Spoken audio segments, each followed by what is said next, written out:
Kemudian pemirsa, bagaimana situasi terkini pasca gempa di Poso, Sulawesi Tengah? Sudah ada rekan kami Putri Lestari yang akan memberikan laporan secara langsung dari lokasi gempa di Poso. Selamat siang waktu Jakarta. Putri, bagaimana kondisi terkini di Poso? Kami dengar kabarnya masih ada gempa susulan yang terjadi. Apakah hal itu betul?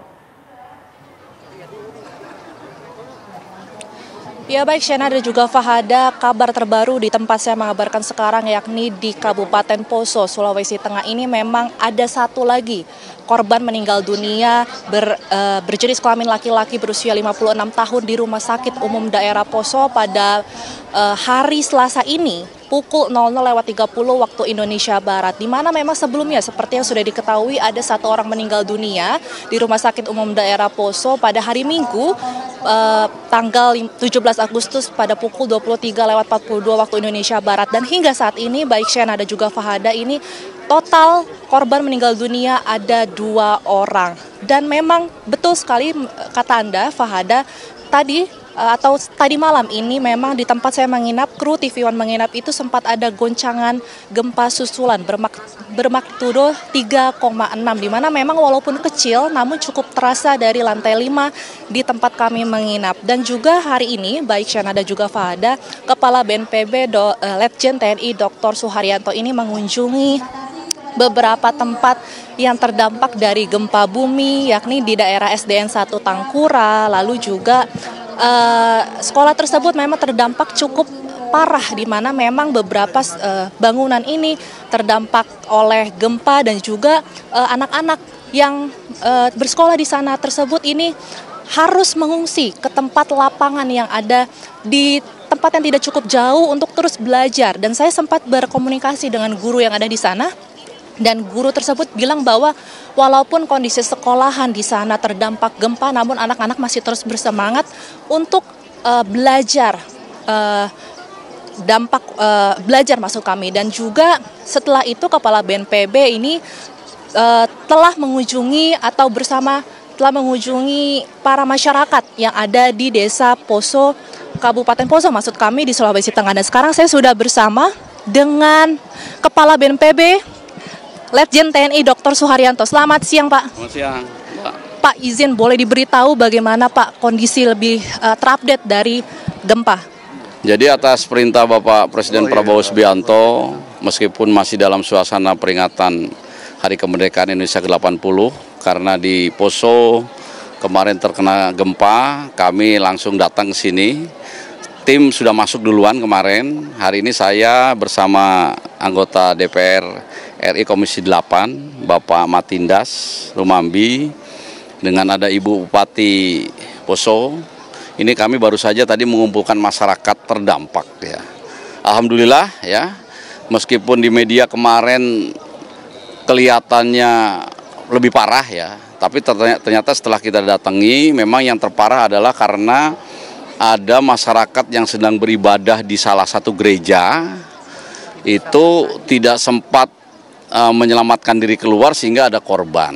Ada 2 orang yang meninggal per hari ini, kemudian puluhan yang luka-luka berat dan luka ringan ya. Tetapi secara umum untuk rumah-rumah masyarakat ya berselang-seling, rumah masyarakat yang tidak kokoh, yang tidak memiliki tulang besi itu yang roboh. Nah, ini sedang pendataan dari Ibu Bupati mana yang masuk rusak ringan, rusak berat, rusak sedang. Pemerintah pusat lewat BNPB dan kementerian terkait, Kementerian Sosial, Kementerian Agama, Kementerian Pendidikan Dasar Menengah itu sudah turun semua ke lapangan. Kami sudah berdialog dengan masyarakat memastikan kebutuhan dasar masyarakat terdampak ini dipenuhi. Ibu Bupati Bupati Poso menetapkan status kedaruratan 2 minggu. Nah, selama 2 minggu ini kami pastikan kebutuhan dasar dari masyarakat terdampak ditanggung oleh pemerintah pusat. Kemudian juga rehabilitasi rekonstruksinya tidak menunggu tanggap darurat selesai. Jadi mulai situasi ini sekarang sudah relatif bisa dikendalikan. Pemerintah Kabupaten Poso ini segera melakukan pendataan dan segera kita akan melaksanakan perbaikan baik rumah masyarakat, baik yang rusak ringan, rusak sedang, rusak berat, dan ada bangunan-bangunan sekolah juga yang sudah rusak. Tadi kami sudah berdialog dari Kementerian Pendidikan Dasar Menengah juga akan segera membangun. termasuk juga rumah-rumah ibadah yang mengalami kerusakan. Artinya kami pastikan sejauh ini penanganan dalam tanggap darurat dan rehabilitasi rekonstruksi nanti bisa berjalan sesuai dengan harapan dan ketentuan masyarakat. Pak, tadi kan sudah bertemu dengan masyarakat yang ada di sini. Lalu kira-kira bantuan apa saja sih Pak boleh dikasih tahu kepada pemirsa TV One? Jadi untuk kebutuhan dasar masyarakat selama masa tanggap darurat tidak ada keluhan karena semuanya tersedia. Mereka bertanya paskanya. Nah, tadi begitu kita sudah jelaskan bahwa infrastruktur dan rumah masyarakat yang rusak juga akan segera dibangun, diganti. Ada satu pertanyaan menarik dari salah satu warga, mereka menginginkan ada mitigasi lanjutan.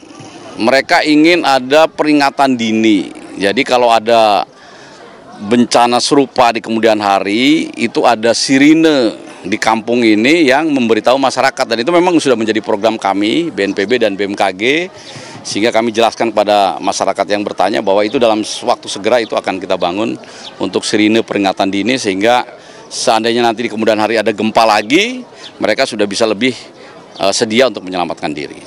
Baik Pak, mungkin yang terakhir ini banyak rumah warga yang terdampak. Kira-kira dari pemerintah pusat terutama BNPB apa sih Pak kira-kira yang diberikan bantuan untuk rumah-rumah warga yang terdampak? Jadi yang terdampak itu sebetulnya nggak terlalu banyak Mbak ya. Jadi yang gereja satu, kemudian ada puluhan rumah yang rusak berat, sedang dan ringan. Jadi mereka ini sedang didata. Jadi kami pastikan ke masyarakat yang rusak ringan dapat bantuan 15 juta, rusak sedang 30 juta, rusak berat 60 juta dalam bentuk rumah ya. Kemudian infrastruktur lainnya seperti jalan, jembatan, sekolah, tempat ibadah itu pun diperbaiki. Baik, terima kasih Pak.